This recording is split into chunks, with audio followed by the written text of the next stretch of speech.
বাদশাহ আলমগীর রহমতুল্লাহ আলাই কোন কৃষককে বলছিলেন, সফরের মাধ্যমে দেখা হয়েছিল, কৃষকের বাড়িতে একটু আপ্যায়ন হয়েছিল তার বিপদের কারণে, তো বলছে দিল্লিতে আইসো প্রয়োজন হলে।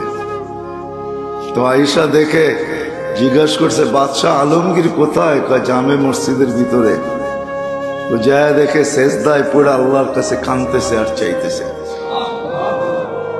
দূরের থেকে তো শোনা যাইতেছিল না, একটু কাছে যখন গেছে পায়ের কাছে তখন শুনতেছিল, কাঁদতেছে আর চাইতেছে।